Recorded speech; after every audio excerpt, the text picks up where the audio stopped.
was asking me, Sadhguru, why are you so hard on us? Many other gurus say nice things. You're continuously hard on us. Whatever we do, you say it's not enough. It's not me who is saying that. The life within you is saying that, isn't it? Whatever you is not enough. Hello? Huh? The life within you is saying, whatever you do is not enough. I'm just resonating that. And above all, I'm getting tired of being a stress-busting, husband-fixing, wife-fixing guru.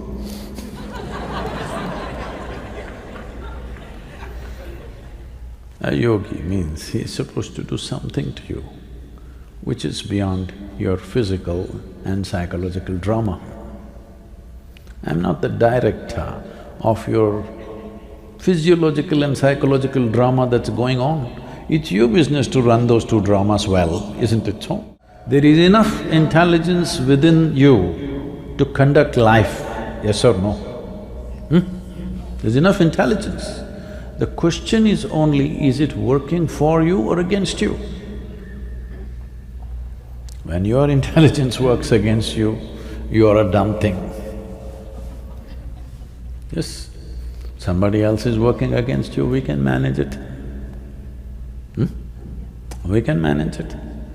Once your intelligence works against you, you are a dumb thing. There's no possibility in that state. So, what is the way?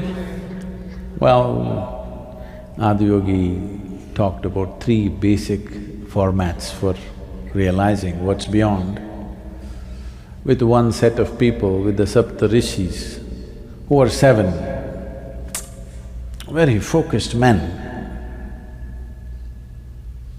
he talked about the science of knowing. Went on for decades, exploration. For this, you need a razor-sharp intellect and perseverance to hang on to something for decades, to simply stay in one direction. With mind, to keep your mind on one thing for a period of time takes enormous capability, intellectual capability to be able to stay with something unwavering. It's easier to keep your emotion like that.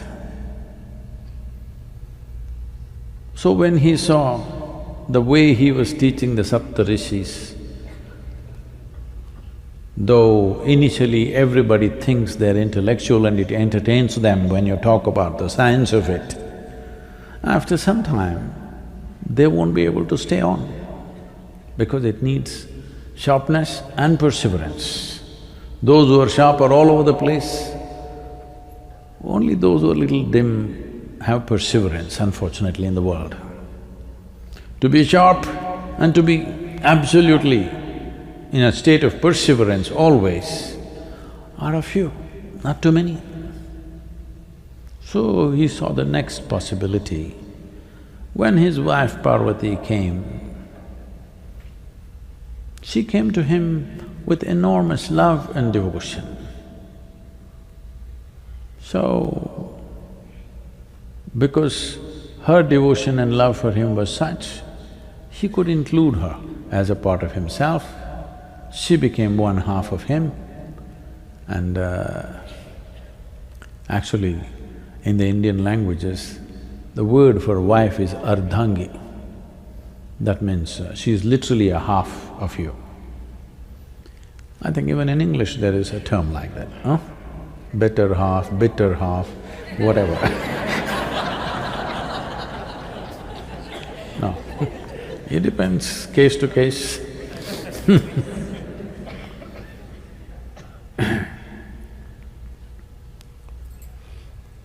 So, he showed how with sheer emotion you can get there, because when your emotion gets attached to somebody, it's very easy to stay focused. When you were 18, 20, you fell in love with somebody, you couldn't wipe their image off your mind, isn't it? Simply there all the time. Because when your emotion gets attached to something, your mind just stays there. Everything that you think, everything that you do, your very energies get oriented in that direction because your emotions are attached to something. So this is what Parvati did, that she attached her emotions to Adiyogi in such a way that emotion which starts as love became devotion. Devotion means it is a solution which slowly dissolves you, makes you less and less of yourself. So she came to her enlightenment that way. She came to know the beyond in that sense.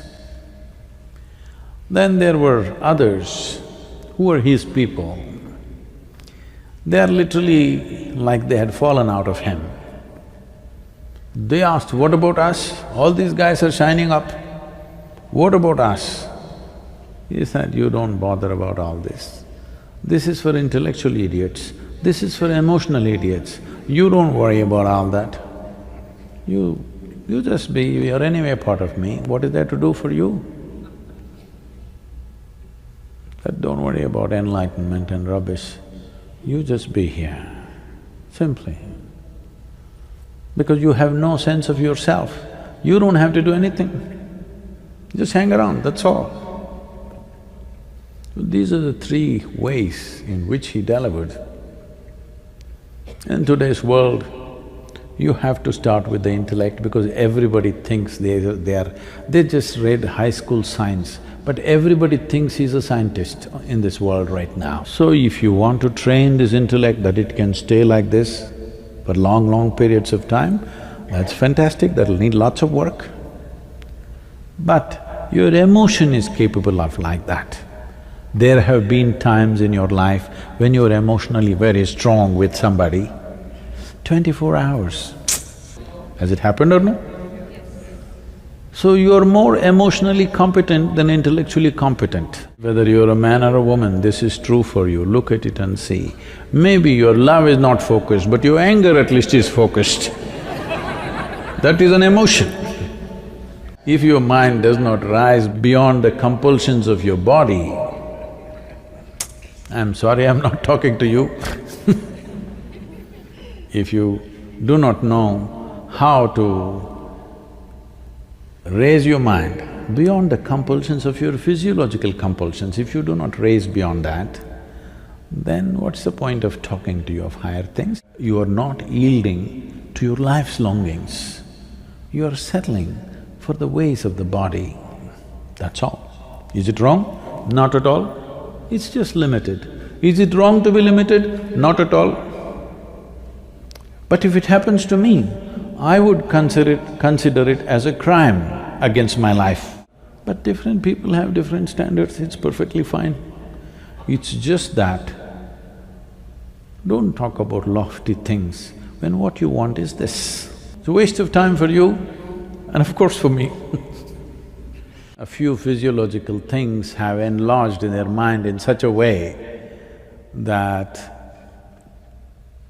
it looks like there is no way to cross it.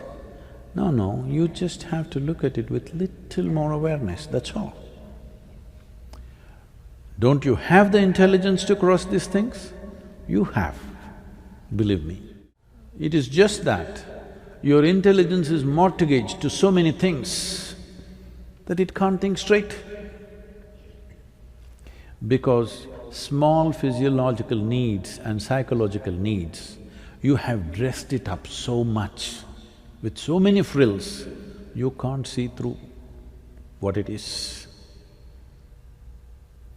It is very simple process. Physiological needs of hunger and sexuality are very simple things. If you see it for what it is, very easily you can look beyond it.